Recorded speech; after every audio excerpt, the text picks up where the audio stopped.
Good morning, good afternoon, good evening, wherever you may be in the world. Welcome to today's event.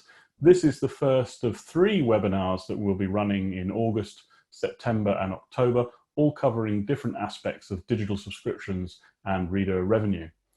A reminder that if you attend all 3 sessions, then you'll be eligible for a certificate showing you've completed the course, issued jointly by FIP and by our partners Mather Economics.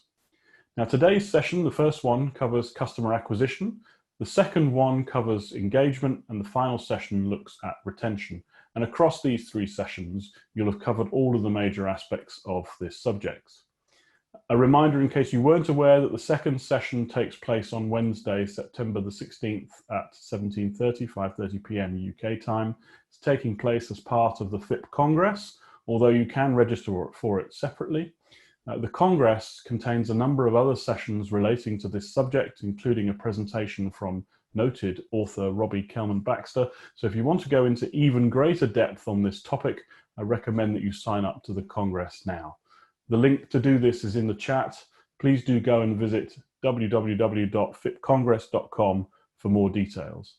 The third and final session will take place on Wednesday, October the 14th at 2 p.m. 1400 UK time. And of course, all the sessions are being held using the same Zoom platform that we're using today. Links to sign up for the next 2 sessions will be in the post-event email tomorrow, as will links to the presentations that you're going to see today. And there will also be reminders to all of you to sign up for those second and third sessions in some email communication coming in the next few days. Now, today's session is produced in collaboration with our key corporate partners, Mather Economics, and with Martha Williams' World News Media Network. Mather is a global leader in data analysis and consulting relating to subscriptions management, particularly for digital subscriptions, and we're absolutely delighted to be partnering with both them and with Martha, and you'll be hearing more about Mather later in this webinar. We'd like to thank them and our other partners for their support. We would not be able to produce this valuable insight and learning without them. I'd also like to thank FIP's members, many of whom are on this session, for the support you give to the organization. A reminder that following the Congress, we'll be putting most of our content behind a members-only wall on our website. Many of you will have seen the new fip.com, which launched last week. The next stage of that is going to be a membership wall. So for those of you that are not members, if you want to continue making use of the knowledge and insight that we provide, we would encourage you to join. You'll be joining companies like Condé Nast, Hearst, and the New York Times, with membership starting from as little as £50 per month. Please contact me on james@fip.com for more details on how to do that. Finally, I recommend that you download our 2 recent complimentary reports covering digital subscriptions. The Q2 update of our global digital subscription snapshot was released a few weeks ago and provides data and analysis on all of the leading publishers, also on video on demand and music streaming services. And accompanying this is our how-to guide to implementing a paywall, which takes you through the practical steps you will need to start this important new business area. Martha Williams is the CEO of the World News Media Network and a very well-known figure in the news media industry. She's going to be in charge today. So Martha, take it away. Thank you very much, James, and we're really happy to be here. I'm going to launch the presentation now. We are going to launch this great 3-part series now on acquisition, and starts the 3-part series for a great reader revenue strategy for your company. Whether you are starting from the beginning, or if you want to bolster your strategy or make even more money at your strategy today, this is the place to be. And as James said, we are also going on to the next 2 parts of the trifecta, starting with acquisition, then moving on to engagement, and then retention. Now, what I want to do is just introduce what we're going to see today, which is 3 great speakers and many great topics that will help you get started. First off, we have Dr. Matt Lindsay, once again, president of Mather Economics, the preeminent data analytics firm based in Atlanta for the media industry. We have Niels van der Kaal, the publishing director for marketing and sales at Die Zeit in Hamburg. And then Sydney Glasstead, who's the acquisition manager for Schibsted, multinational media company based in Oslo. Now, just to give you an idea of what to expect in terms of the plan for today. First, we have the speaker presentations, obviously, and then we're going to have a Q&A at the very end. So please make sure that you put your questions down below, as James said. One little caveat, and that is that Niels, we're going to take his questions straight after his presentation. He's the second speaker today. And then after all of the question and answers, James will join us again for a wrap up. First off, we've got the pricing strategy, optimization, and price elasticity, a huge issue that we touched on in our last webinar for FIP on pricing, but we're going to go more in depth this time as it relates to acquisition. Also, leveraging data to grow digital audience and identify and engage segments, cultivating reach and intent for subscription growth, content as an acquisition driver, leveraging recommendation engines, curation, and insights for audience conversion, and a dynamic meter overview that talks about pattern recommendations for your dynamic meter, and also growth drivers for digital subscriptions, including paywall, emails marketing, and social marketing, and more. So with that, I would like to introduce our first speaker, and that is Matt Lindsay. So take it away, Matt. Great. Well, thank you for having us today. It's a pleasure being here. Thank you to FIP for hosting this event, and to the speakers for joining us today. I'm going to just cover a few points here in the first 10 minutes or so, and then we'll get to the individual speakers. All right, Mather Economics is a consulting firm, as mentioned. I won't go into too much detail about us, but you'll receive this presentation, and there's some information about our firm and the work that we do. We are primarily in the media business, and we work with hundreds of publishers on subscription analytics. So that's in addition to some other verticals that also have subscribers. The first thing I'd like to talk about today is just some benchmarks that we track around digital subscriptions during the COVID era. Most of our publishing clients have had growth during this time, and it's been, I guess, a silver lining to all of the disruption that's happening in the world. We do track some metrics, and I'll share a few of those over time. So in this graph here, you'll see 5 months worth of, actually 6 months worth of data, and starting in February. So just prior to the real widespread outbreak, you can see how these articles related to COVID-19 have increased. So it reached a peak in April of 46% of the content was related to COVID. You can see how the percentage of page views from COVID content has tracked over those months. So again, peaked in April at around 70% of page views related to that topic. We also have the path to conversion. So that's a multi-click attribution methodology that we've developed, where we don't just look at the last article that someone was reading when they were given a subscription offer. We look at everything they've read prior to that conversion event, and anything that appeared in that path, we credit with some portion of that conversion. So you can see that COVID-19 was very influential in driving incremental subscriptions or subscriptions during this time. You can see, it's interestingly enough, in the past month in July, that there has actually been a resurgence, that there's corresponding to kind of the second wave. We've seen that some of these metrics are actually rebounding. Some of the other metrics we track are around different engagement segments. So you can see the growth in all users month over month, that there's been about a 18 to 39% growth in just total user visits. We have known users has held, it grew, but it's held constant at about 28 to 29% of all users. New users are people that are just coming for the first time. You can see we had, again, lots of growth in that area. Fanatics are those most engaged users. So these are where most of your digital subscriptions come from. These are people that are on the site most days during the month. That has actually had a sustained increase.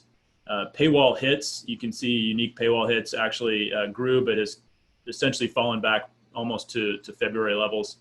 And then conversions and conversion rate. So these are actual numbers of conversions. You can see we've sustained a somewhat high level. It's still essentially having a gradual reduction to where we were prior to COVID. The conversion rate is actually the percentage of people that are presented with an offer. It doesn't have to be a meter. It can be any of your offer channels that actually accept the subscription. These are some of the metrics here. I've got just the actual levels. So again, you can see the percentage of new users versus all users has stayed relatively constant. The percentage of fanatics is actually, it's about 3.6% of an audience. And again, that's roughly where we've seen it. You can see that in March, in April, that really did spike up to about 4%. And then known users as a percentage of all users. So again, about almost 2% of users are known. That's really one of the most important things, metrics we track. And I'll talk a little bit more about why that's such an important metric momentarily. The conversion ratio here, this is conversions against all users. So if you have what percentage of your unique visitors actually subscribe in a given month. So you can see a fairly small number. However, it has followed the pattern we've seen. The meter stop rate is another metric. We define it as the percentage of users hitting a paywall. It doesn't, again, have to be a meter necessarily. It can be premium content. It can be a hard wall. This is a track of just what percentage of people are actually being presented with an offer. This is a fairly important metric because it tracks what's the amount of sales activity on your site. You can see that it declined initially just because a lot of people put content for free around COVID on their site. And then the conversion rate here is the people that this is just people that hit a paywall. So it's the paywall conversion rate. So this is, again, kind of an interesting metric to track. Just out of aside there, we find that about half of conversions come from paywalls, sometimes less than half. There are some other channels that are very productive. So those are some benchmarks. Happy to answer any questions you may have if you receive this document later on. In the next few slides, I'm going to try to share with you some insights that you can use in your business right away to grow your digital subscriptions. They kind of fall into these 5 areas. The first we'll talk about is pricing. So I'll share some interesting data. We find that price elasticity is one of those insights that's incredibly helpful. It's really a tremendously powerful tool for analytics, and it's one of those insights that you can apply in your business. We find that price elasticity, one of the biggest determinations of that is tenure as a subscriber. So the first year of a subscriber's life, they're more elastic or sensitive to price than they'll ever be. And therefore, it's usually those are the ones that have the most severe reaction to a price increase. So as you can see that as people go into their second year, third year, fourth year, and beyond, that their price elasticity or their sensitivity to price really drops. In this example, we actually did an A/B test where we asked one of our clients to exclude a statistically representative sample of their customers from a typical price increase. And we observed the target group that got the increase versus the control group that did not. And you can see that the stop rate was most pronounced among people in their first year. The people that received a 5% increase had incremental stops of almost 9%. People that were in their second year, that declined significantly. And then people that were over their fifth year, actually less than 0.5% of people stopped due to this 5% price increase. So clearly there's some insights that we can use to help publishers decide who is eligible for pricing changes and how to best optimize the lifetime value of a customer.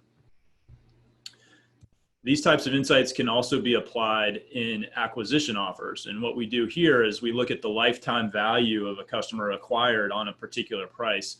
And we combine that with information of how many subscribers will you receive at a price. So as you drop your price, you'll receive more customers or more subscriptions. However, in general, those people will be less valuable to you because they're less likely to remain active for a particular time frame.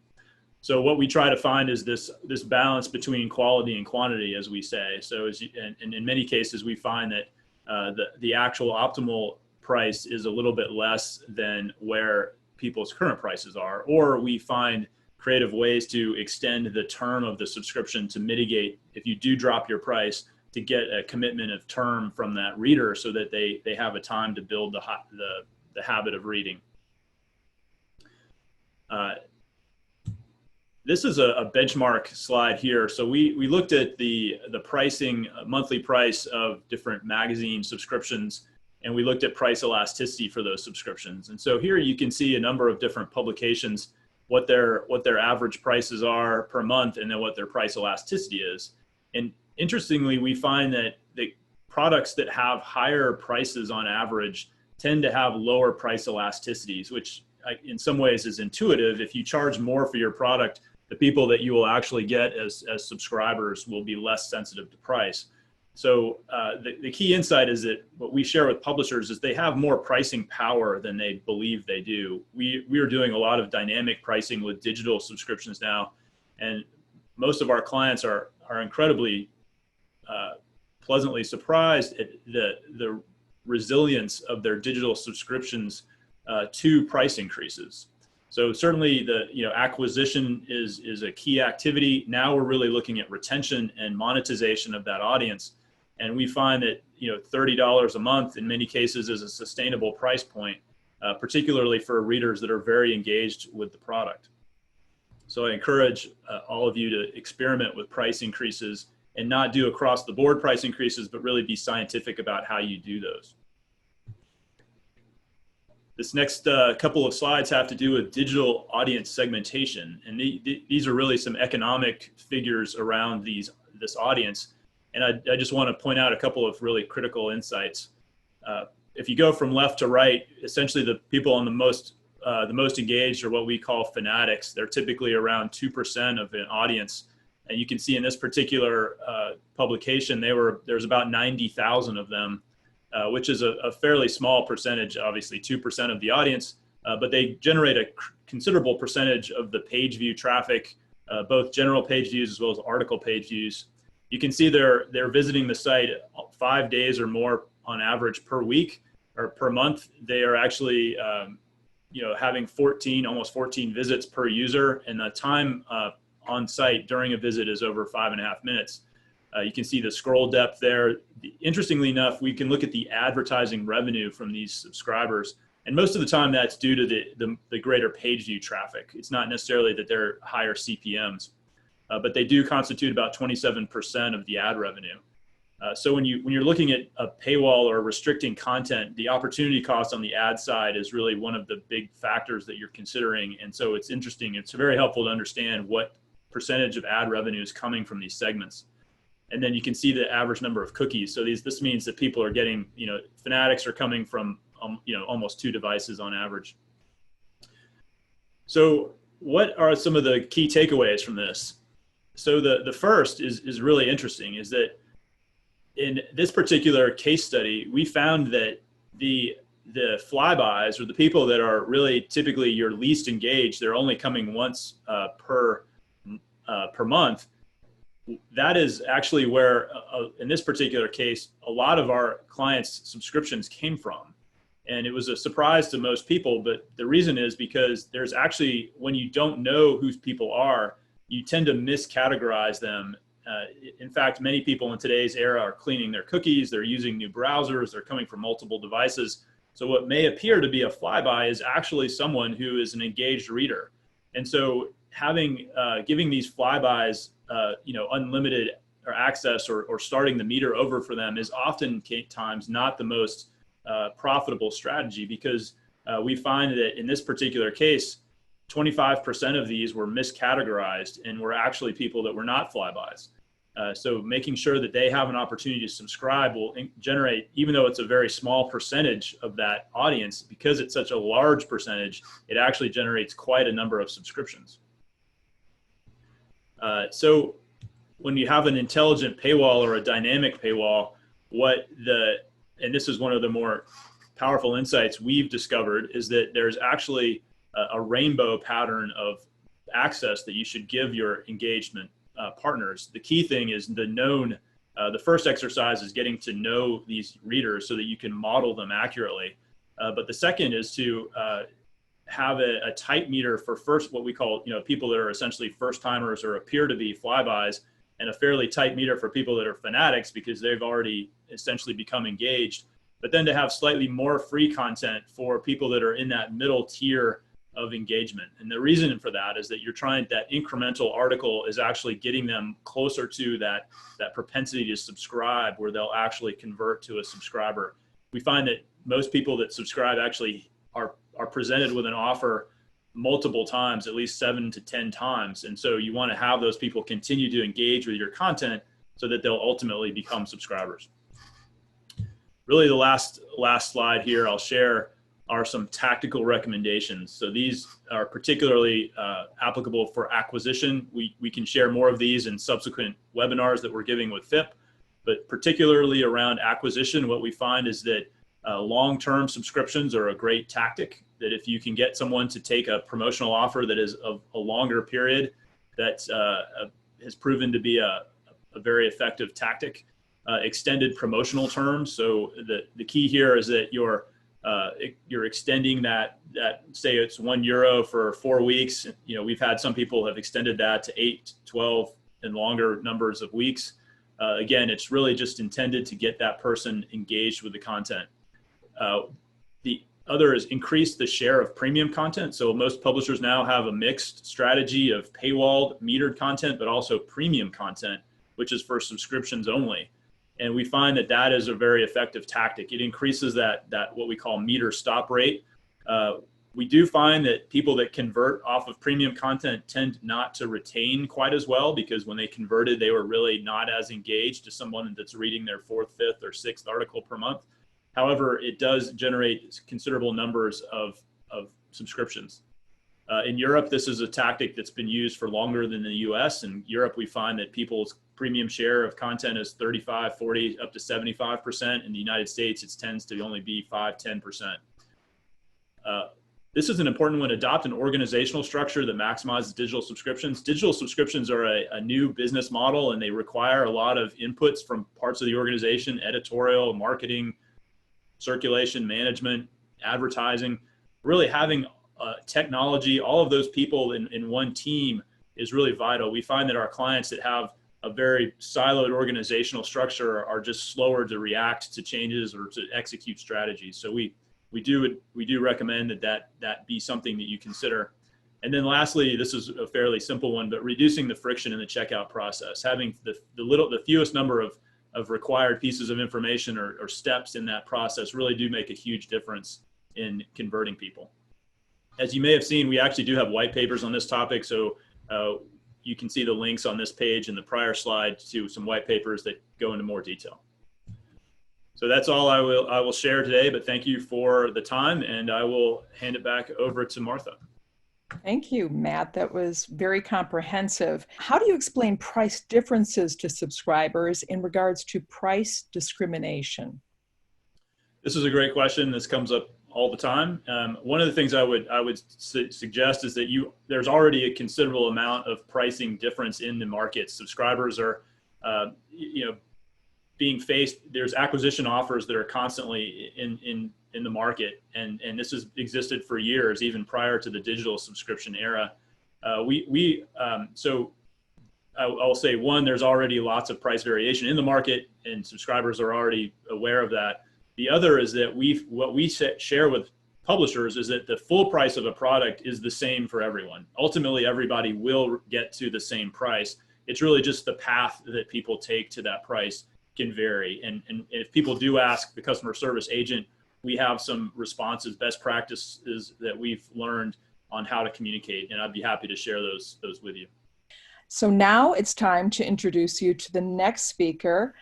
Niels van der Kaal is head of marketing and sales for the De Zeit business in the Hamburg-based weekly newspaper. He's going to tell us a little bit about this wonderful publication that has a wonderful reputation in Germany. Niels, take it away. Thank you, Martha and James, for having me, and I'm happy to give you some insights into our subscription marketing. So before we get into the current growth drivers in our marketing, I would like to give you a little bit of a broader perspective on where we stand as a leading news brand in Germany. Now, as you all know, around the globe, newspapers have been struggling for quite some time with the decline of circulation and revenues. Die Zeit has taken quite a different and, as we think, also remarkable path in the last years.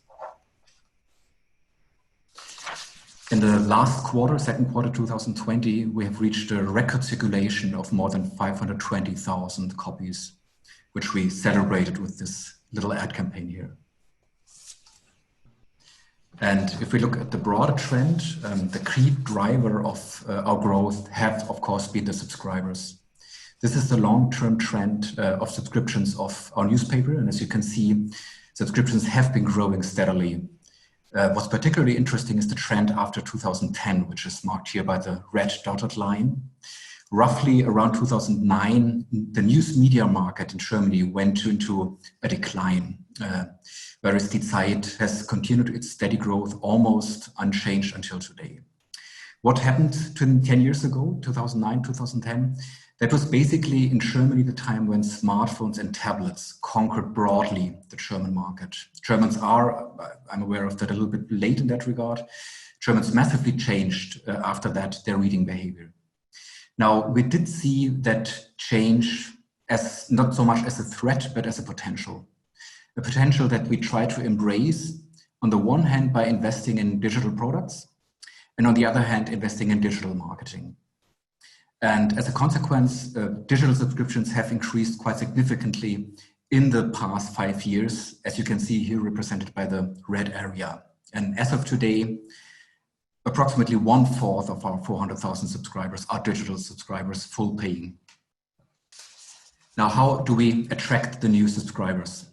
What you see here are the shares of marketing channels for print and digital subscriptions. And almost 90% of new subscriptions, whether it's print or digital subscriptions, are now being generated through digital marketing channels. If we look at the print subscriptions, that's the left-hand pie, email marketing is the stronghold. In terms of digital subscriptions, that's the right-hand pie. Our paywall, Z+, is the clear frontrunner. Z+ has become something like a huge driver of digital subscriptions, especially in the age of the corona pandemic. This chart that you see here is a kind of executive summary of our subscription marketing, but it doesn't tell the whole story. That's why I would like to dig a little bit deeper into our key growth drivers or success factors in the coming slides. As we just saw, email marketing has been definitely our biggest marketing channel for quite some years. It's a very effective instrument, which is probably no surprise. Now, we believe that successful email marketing consists of 2 separate stages. In the first stage, you need to generate literally hundreds of thousands of email contacts of people who have a propensity to subscribe. For example, through exclusive services that we present on the website. In the second stage, you need to address them in the right way, those email contacts, create marketing automations with highly attractive offers. Like this special offer that you see here, it's a 6-week free trial that we presented at the beginning of the lockdown, because subscription marketing effectively is all about creating a habit.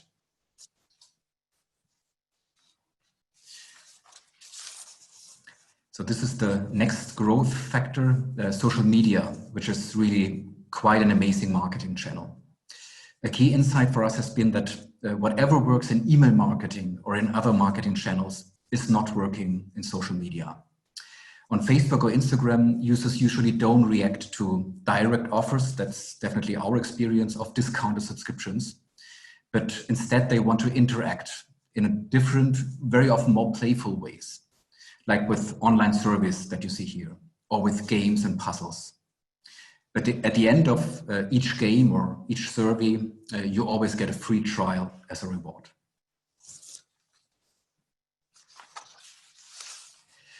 Our paywall has definitely become a significant growth driver in the past 3 years. We call it a hybrid paywall because it consists basically of two walls. The most exclusive content is behind a red set. That means you need to subscribe to read it. Content which is attractive, but maybe a little bit less exclusive, goes behind a gray set. That means you need to register to read it. And we find this hybrid wall consisting of basically two walls is quite an elegant way to get the most out of the website. Create as many subscriptions as possible with high quality content and as many registrations as possible with the rest of the content, which is of course also very attractive. And as we saw, every registered user can be addressed through highly effective email campaigns. Now, this is a very different growth driver. One of the biggest challenges, I think, for all of us is the huge gap between the many people who start a trial subscription and the few who convert into a full paid subscriptions after the trial period, which is usually 4 weeks in our case. Why are so many people canceling the subscription in the trial period? That's of course because they don't establish a habit.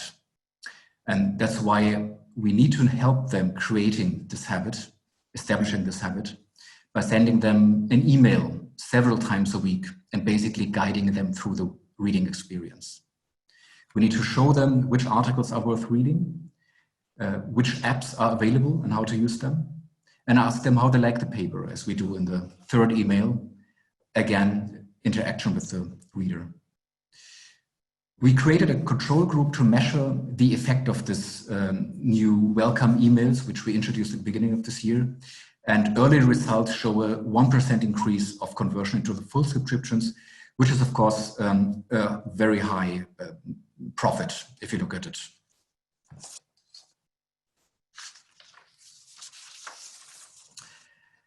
Die Zeit is a newspaper group with far more products than just a newspaper. We have introduced a brand universe consisting of apps, newsletters, podcasts, seminars, and many more. And we benefit from these brand extensions in two different ways. The first one, and probably the most important one, they generate revenues by themselves. For example, our travel agency. Second, they give us data, valuable data about the interests and behavior patterns of our readers. It's obvious that the more we know about our readers, the better we can address them in our subscription and also in our cross-selling campaigns, of course, always in compliance with data protection laws. We use this data to create scores for our customers. What is their propensity to subscribe? How intense is their engagement with subscriptions? Or what is their propensity for up and cross-selling for other products of our group?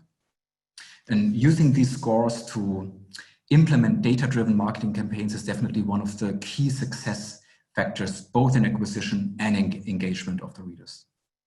Just to give you a very simple example, we found out that readers who have had multiple subscriptions in the past tend to react better to long-lasting, long-term discounted subscriptions, whereas first-time subscribers who have never had a subscription before are more likely to convert if the trial period is free and short and very simple.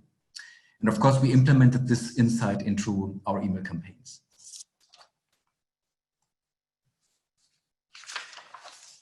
Now, Matt just spoke about pricing. We also believe pricing is definitely a key success factor. And on a more general level, I believe keeping pricing simple has boosted our subscriber base. What you see here is are the prices for our print and digital subscription. It's for €5.40 for both of them. And as you can see, there's no difference between print and digital. No discount for digital, which is rather unusual in the German market.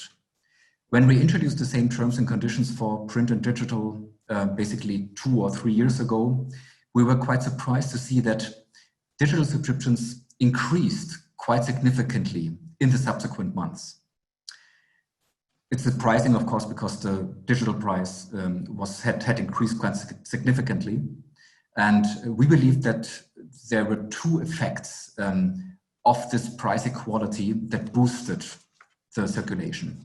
First, having the same conditions and terms made us basically, we were able to fully integrate print and digital subscriptions in all marketing campaigns.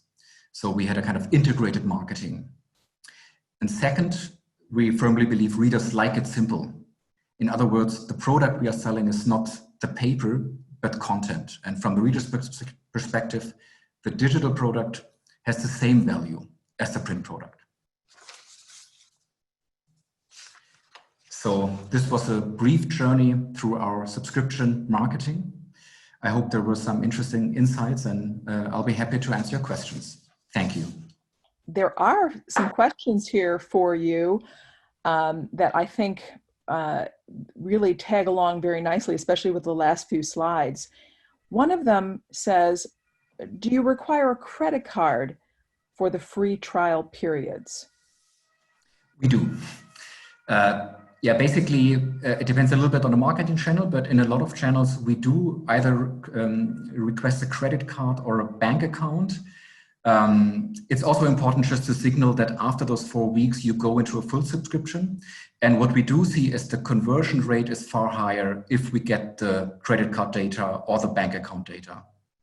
There are also some channels where we don't require that. You can also pay with invoice, but of course, the conversion rate drops quite significantly in terms of full subscription if we have the invoice as a payment method. Great. Now, here's another one. Regarding email marketing, since GDPR is in place now, how does GDPR play the role for international email marketing? It's definitely important to comply with the GDPR. Now we have the luxury of having a brand which has a high trust, so people are willing to basically confirm the opt-in in quite high numbers.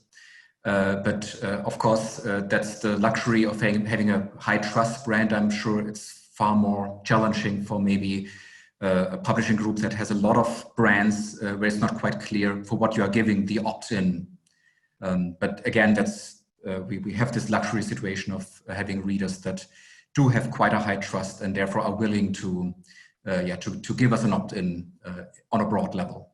Are people more receptive to recurring payments or a one-time payment? As a weekly newspaper, our price is not quite as high. So our rate of payment is every half year.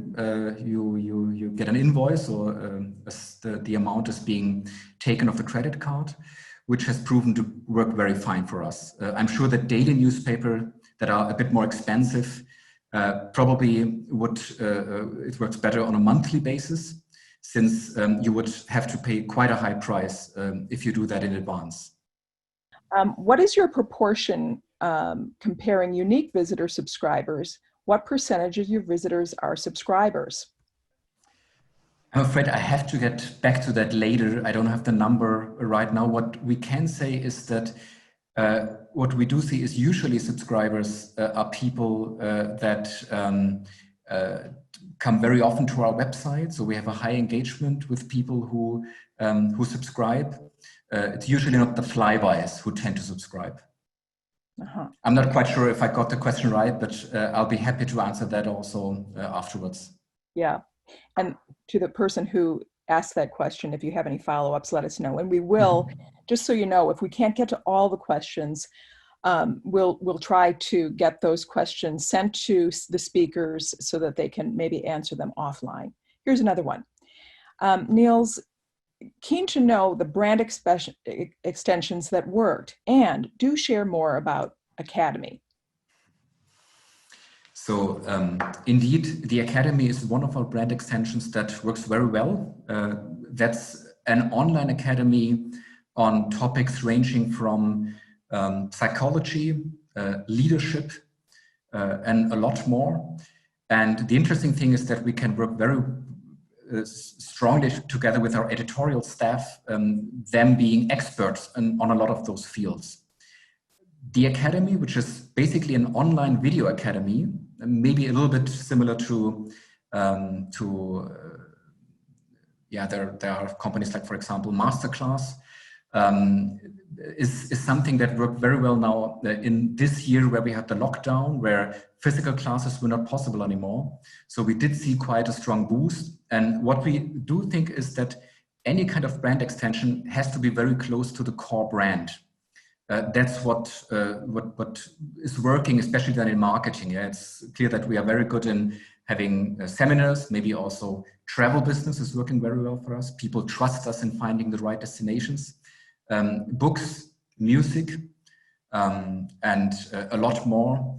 But all the brand extensions have quite a close, or are very close to our core brand, and are usually being developed in close cooperation with our editorial staff. Okay, here's one more. How do you engage partnerships with other publications?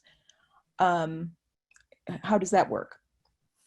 Yeah, on a national level, we do have a lot of cooperations between the publications, since we basically, we make advertisement in the other publications and they do it with us. So that's a typical cooperation that we do, just to use or to cooperate on an advertisement level.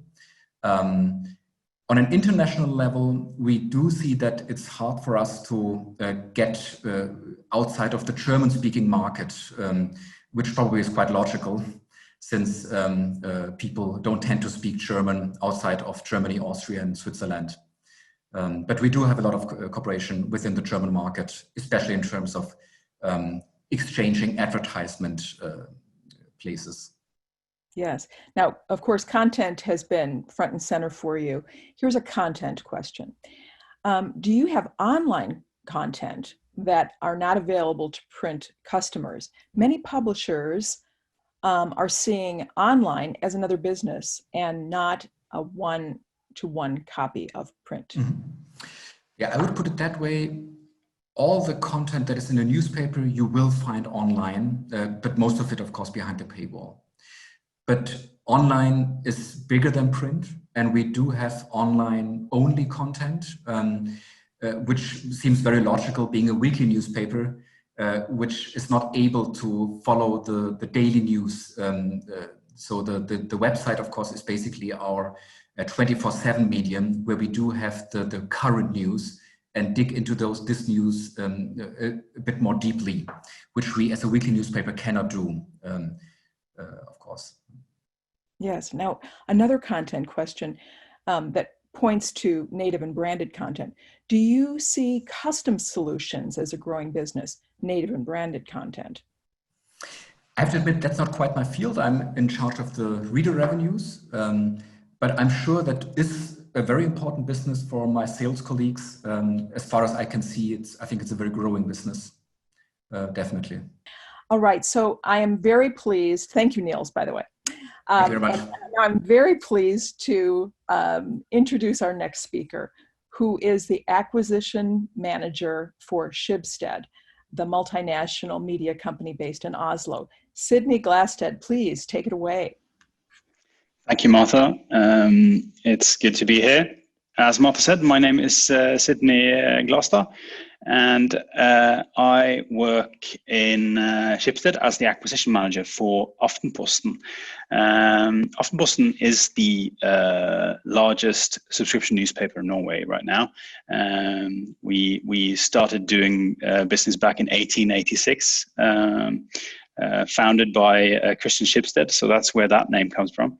And we are based in Oslo, and are about 150 people editorially working in Oslo, and we have some correspondents around the world. We are continually reaching new milestones as of right now. We have 125,000 digital subscribers right now, which is a new record. So we are very pleased. We had balloons and everything just the other day. I wanted to talk to you and share a little bit about how we got there, and hopefully you can glean some insights from that and have the same fantastic journey that we've had. A little bit about the Norwegian market. We are a very heavy news reading nation. the biggest site in Norway is our sister newspaper and fierce competitor, VG, and 83% of our population reads the news every day. And back in the good old days of printed newspapers, most people subscribed actually to several printed newspapers and got them delivered to their door. But as many of you know, these paper-based situations have been dropping quite severely the last couple of years. And one of the reasons we've had such a great success is that we weren't the only ones who started using paywalls quite early back in 2011. So when we put up our paywall in 2015, people were used to it and getting more and more used to it. And today, 70% of readers hit one or more paywall a week, no matter which news site they visit. So most local newspapers have paywalls, and the larger ones do as well. So this is how it basically went. The blue line here is digital subscriptions for Aftenposten. And back in 2013, people were not, there were not a lot of people who were willing to pay for anything that was on the internet, right? But we realized that something had to be done, and we had to move on to figuring out a way to earn money on the same content that we used to be able to earn a lot of money on in the printed paper, and figure out ways to earn money on it online.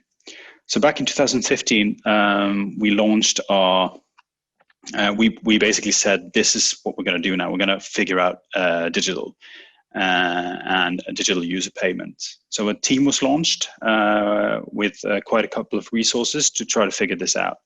And we started with the meter and some premium articles. And back then, the meter was our primary driver for subscriptions. People not that used to paywalls as they are now, and people could it was quite porous. You could read something in about 10 articles a week. What we learned quite early was that, as Niels was touched upon, is that email marketing was very important in those early days and still is, but we lacked the ability to get reach with our content. So we had about 900 and 800,000 people visiting our site weekly, but we were not able to convert them quickly enough to subscribers. So what we did was that we tried to surface that content that we saw worked really well on our on-site audience. We tried to surface that content in different channels. Now, one channel that really stood out for us was Facebook. So what we did was that we figured out what was our top sellers on site. What were the articles that sold the most on our site, and we used those articles and sponsored them on Facebook. That basically generated about 1 million in reach every month, and led to an enormous growth in subscribers, just to surface that content and show it to more people. As traffic increased over the years, we found that at the time it was a depressing insight, but we found that people read about 8 articles a week. So having a meter that was 8 articles a week basically meant that they could read as much as they wanted. So they didn't see the need to pay. So what we did was that we changed the meter to 6 articles per week, and we saw an increase in subscriptions. So more people saw paywall, and more people bought. And then we started working on increasing our share of premium content on front. We decided that we would never have less than 40% of content on our front page be free. Be paid. Obviously. So at that point, we made a tool that allowed us to see at any point in time how high a percentage of the content on our front page was locked. And that basically meant that our front desk, our digital desk, they would then desk the content that they needed to in order to get to that 40% level. And that also helped increase conversions on our site. Then we stole from the New York Times. We used basically their tactic during our Norwegian elections to get ourselves a little Trump bump. It wasn't as bumpy as the New York Times bump, but it was a significant bump for us.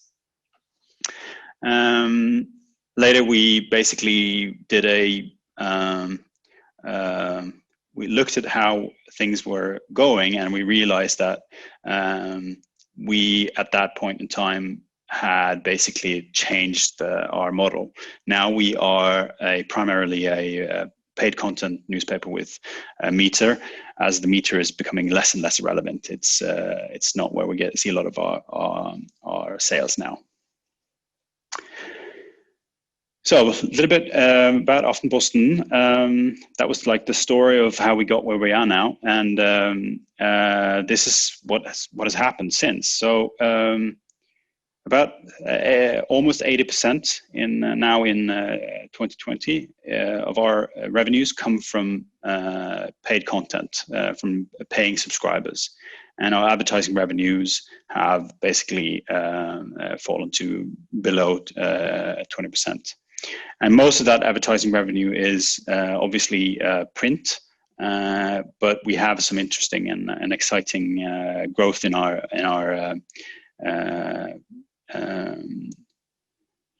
content ads. So as I mentioned, content is our primary acquisition driver in digital channels, and our digital channels account for 90% of our sales right now, both for print and for digital subscriptions. So generally, in a given day, about 75% of all our content, of all our sales, come from somebody reaching a paywall on an article that is not open for anyone. So it's premium content that they want to read. Now, the source from that can be from Google, it can be from Facebook, and most often it's from our front page. But it basically, our content is definitely our biggest driver. Our next biggest driver is actually our header. Now that's just a button on the top of our site, right? That says become a subscriber. We call that voluntary sales because people basically just choose to click that button instead of being forced to purchase before they see something that they want to see. And after that, it's our metered content, which is becoming less and less relevant. As you see, it's about 5% of all our sales. Just one more thing about the paywall. So just because we were talking about pricing, we have a very simple paywall. There's only one thing that's on it, and it's try Aftenposten, try our newspaper for 30 days for basically 10 cents, I would say. So the reason we've landed on that 1 kroner 10 cents price is because that is the price that we've basically proven gives us the highest amount of volume. It gives us the right amount of volume, and still the renewal rates are good enough that it pays off basically. So after those 30 days, we lose about 60% of those coming in, and they go immediately to full price. And after the second renewal, we are stuck with about 40% of those again. So we lose a lot on the way, but because we have, we don't have any quarantine or any type of reason why you can't be able to, you can't buy it several times. What we see is that people will have to try us 1 or 2 or 3 times, and that's when they become more sticky, right? And after paying 2 full price invoices, which they do every month, we have monthly recurring payments, and that's when they become what we call a loyal client, loyal subscribers. And we have like a churn rate of about 2%. So because so much of our sales come from content, we've been working on how to optimize that content with the editorial team, basically consistently and over the last 5 years. So we have sort of 3 levels which we work with the editorial team, and that's sort of our day-to-day, which is what is the content that's converting right now, how can we change this content ever so slightly or even a lot to make it convert even better, right? Some of the things that we've figured out around what small changes that we can do is instead of having an article trying to explain the election in the States right now, instead of angling it like that, we can just say something like, here are 5 things you need to know about the election in the States, and that will convert a tad better than the other one. We also look at what's being published in the next couple of weeks and try to help make priorities. So if we see that we have 2 types of 2 different pieces of content, 2 articles that we think is going to convert really well, we basically can give recommendations on maybe move that piece of content to a different time so we can have this piece of content be the star for a couple of days. Now, obviously, that's only with the exclusive stuff that we have, feature journalism and the scoops that we get. So when it comes to the medium term, we're looking at what are our plans for the next 3 months. So we do a lot of flash sales where we have like 72 hours where we have run a campaign where you can get a discounted price on our newspaper. So during these 3 months planning sessions, we figure out maybe we can publish some of those stories conjoining with a campaign, because we know that during campaigns our conversion rates triple and sometimes quadruple. And when we have articles that we know is going to convert a lot, we try to make that happen. We also do stuff like recommending to, if we have a huge complicated story, maybe we are breaking the story into several different pieces, and looking at those 3 months plans. What can we do to make sure that we have a steady stream of conversions and not have like 2 days where we get a lot of conversions, but not a lot different areas. Now, the third part is maybe the most important one right now. And that is basically where we look at how we're going to develop our next type of content for Aftenposten. So as a newspaper, you have to, make some choices on what areas to cover. And we've recently had a huge project where we figured out that, we're not good in this area and that area and this area. Which of these 3 areas can we do something about and try to find some profit? So that's the type of thing that we are working on, day-to-day, medium-term, and strategically. So just quickly going through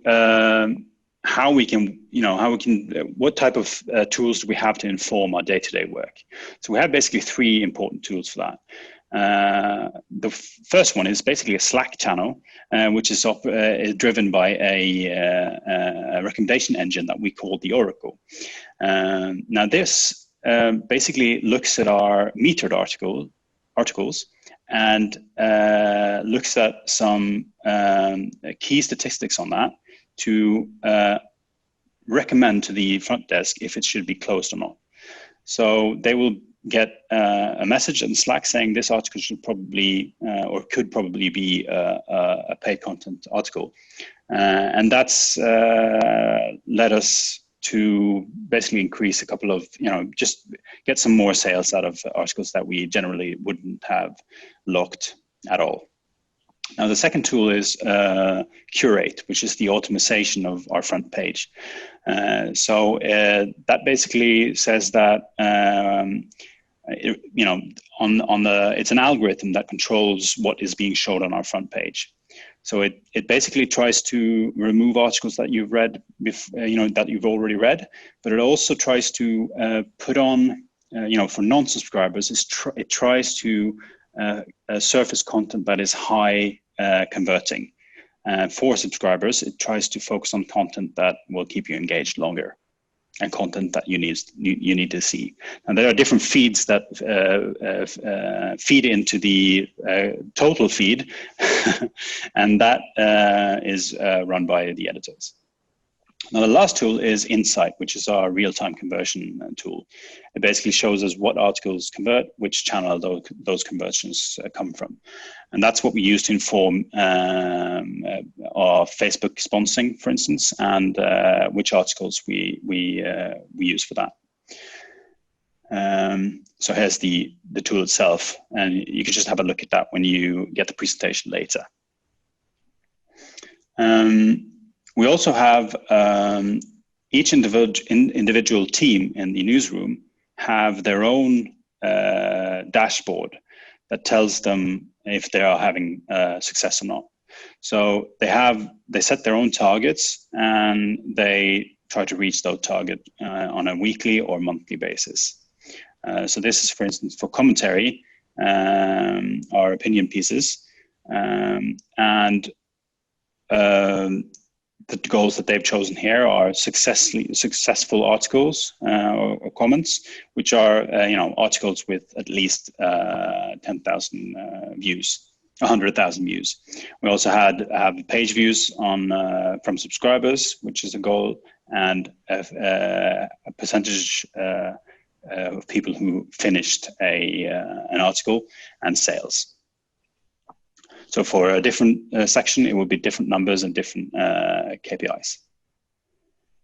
Now, for the medium term, we basically have a silly old PowerPoint that we just plot in the stuff that we're planning on doing, and then we move it around and try to figure out the best way to do that. So that's quite simple, really, but it's a powerful tool, even though it's simple and easy. Now, when it comes to developing existing content areas, what we look at is trying to figure out what type of content is good for renewal, what type of content is bringing in new subscribers, and early cancellations is a metric that we see correlates quite well with renewals. So if you have a high percentage of early cancellations, which is if you cancel early in I think it's the first 10 days in your trial period, that's a good indicator that the same percentage of people will not renew. So this has helped us to understand what type of content we need to focus on to drive different KPIs, right? So if we need to try to get a lot of new subscribers in and get a lot of new leads, we focus on trying to change the mix on the front page. A different thing that we've tried to do with the paywall is that we try to figure out what sort of what content is driving the most sales. So on the one hand, we have this is just an analysis of which how much sales do we get from per article. So for instance, on the left hand side here, we have a career content that basically says that 26 sales per published article is what we can expect from sales in that content area. So that tells us that that might not provide with the or be the content that gives us the most retention, but it's a great way to generate a lot of leads. Now on the right-hand side, we see, does the amount of page views correlate with the amount of sales? And this basically says that it does not. Now this is supposed to be animated. There's some interesting stats behind there, but it's in Norwegian, so you probably wouldn't have gotten it anyway. But what we worked on here is developing a new content area. What came out of this project was that we figured out that a high percentage of people have children in a certain age. But we saw that among our subscribers, we only reached about 5% of those people. So we realized that we had a lot of people and a huge opportunity in parenting. So this is just something that we developed along with the both the product team that works on the front page and the editorial team. So we were a huge team consisting of people from product and tech and editorial and user revenue.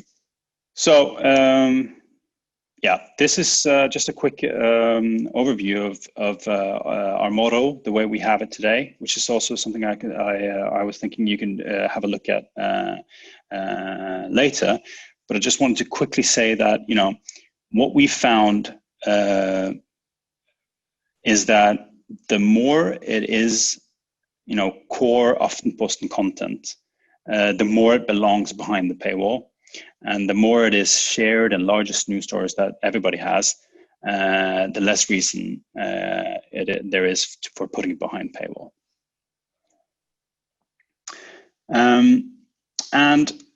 This one basically says that the higher percentage of content on your front page that is locked, the more sales you're going to get. So we've consistently seen that over the years that, if we increase the average amount of locked content on the front page, we increase sales. Basically, a very simple key takeaway there. And as I mentioned earlier, reach and intent are, some extremely important factors. As you can see from the left-hand side there, a significant share of our sales come from those Facebook ads that I mentioned. So if you have great content, put it in front of as many people as you can. And don't be, we figured that, that worked for us, but you should try that for yourselves as well. Try to not use any of the segmentation tools that Facebook have, because they will auto-optimize for people who want to read that content. And that can be basically anyone. And also, if you have a service that is important for people, gathering that intent from Google, it sounds so easy that it's silly, but it really works tremendously. If you have something in the near future, plan campaigns around those kind of things, because Corona being a good example. When Corona first hit, we sat down and decided that we were going to put all our Corona content that is not available anywhere else behind paywall, because this is basically what people pay for, is the ability to learn and understand and have an overview of what's going on. And it's, there's no better time to put stuff behind paywall. And, but that's something that's happened, and you can't control that kind of thing. But if you have an election or something that a lot of people are going to care about, we really try to basically manipulate your front page as much as possible to take advantage of people's need for information. Well, wonderful, Sydney, and thank you for that thorough presentation. Lots of questions, but we have minimal amount of time. So what I would like to do is to give you a few questions and throw some stuff out. I think this is actually a really interesting question from from Adam. Maybe this is for both of you. Are you already able to produce articles or personalized content from data coming from users? That's the dream. Well, I mean, I would say that journalists are exceptionally good at doing that. I mean, that's basically what they do. You know, look around what's happening in society and figuring out how to write content that's super relevant for a lot of people. Now, what we have done is try to inform the way they write those articles and how we present them to people. So that's what we've been using data for. And as I mentioned, we've tried to sort of create content that you know, it's a numbers game. So we need to figure out a piece of content that works for a lot of people, right? Yeah, for sure. And how about this one, specifically for Aftenposten? What is the time that Aftenposten assumes that it will take to convert a 1 kroner reader? So the 1 kroner is such a it's so easy to buy something for 1 kroner that yeah, it's but generally, yeah, what's that number? We see that about 50% of sales from people who come to our site, no, sorry, 60% of the sales of people who come to our site happen within 50 days of their first activity on our site. And about after 100 days, 85% of people who have will have bought, right? So 85% of the sales happen within the first 100 days for us. Ah, okay. So here's another one about Oracle. What inputs does the Oracle use to decide if something should be premium? So that was an interesting one because we went through a lot of iterations on that. We had this huge complicated thing, and then we whittled it down to figure out what is the main information to put into this model. And we ended up with view through rate. That's the one thing. I want to throw this out to both Sydney and to Matt regarding what, if I am starting today, because I know a lot of the people coming on this call today are either just starting or getting their sea legs on their strategies for reader revenue. If you had 2 important tactics that they need to start on right now, what would they be regarding acquisition? I would just say, don't let the perfect be the enemy of the good. I think getting started is the first most important thing. You know, just giving people an opportunity to subscribe. As Sydney mentioned, you know, they get a lot of, we see people subscribe a lot to just having a subscribe button on their homepage. You know, having a very basic meter of perhaps just sort of throw out 5 articles, although it can really, we can talk a little bit more about the science behind that. But you know, there are very engaged people that you will convert right away, and just giving those people an opportunity to subscribe is really the most important thing. A couple of months ago, we had a discussion on why we saw that our growth was stagnating in digital subscribers, and we realized that, you know, a lot of people are just sitting out there waiting to be able to subscribe to your newspaper. So, you know, just getting going is the number one thing. And the other one is, you know, if you want to figure out what to put behind your paywall, just look at what is the most, what is your best content, and just put that behind paywall. Give me the 2 things that are the biggest mistakes in the area of acquisition strategy. My own experience is that there's really getting known users is a key step. So I would almost say, you know, just trying to give people an incentive, not having any kind of registration wall, I think is a huge missed opportunity, because you're so much more likely to convert someone that you actually know who they are.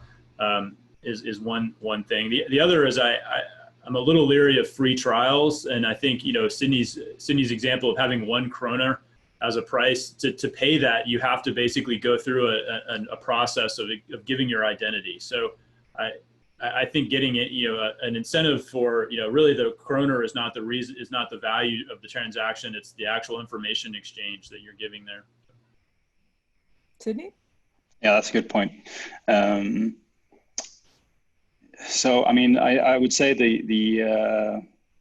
what we've thought a lot of times when we're looking back on what we did is that we were too careful.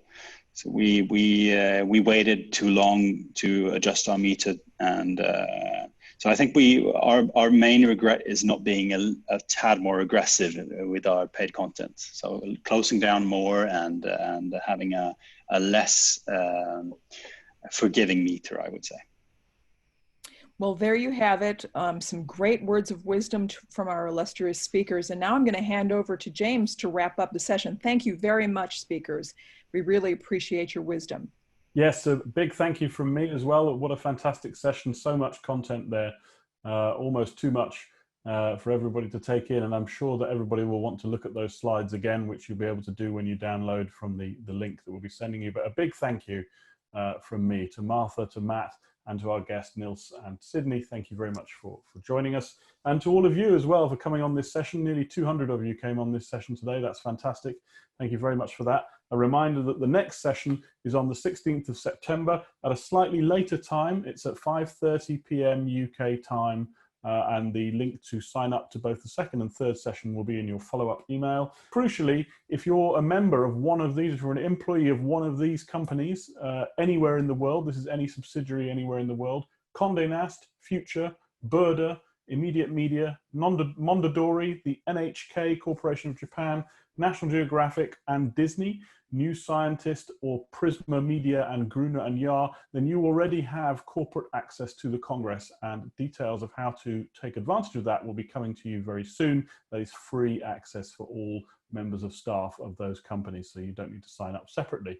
We look forward to seeing you all there. We look forward to seeing you all on the 16th. Look out for your follow-up email, which will be in your inboxes tomorrow. It only remains for me to say thank you very much for joining, and we will see you all as part of the Congress, which starts on the 2nd of September.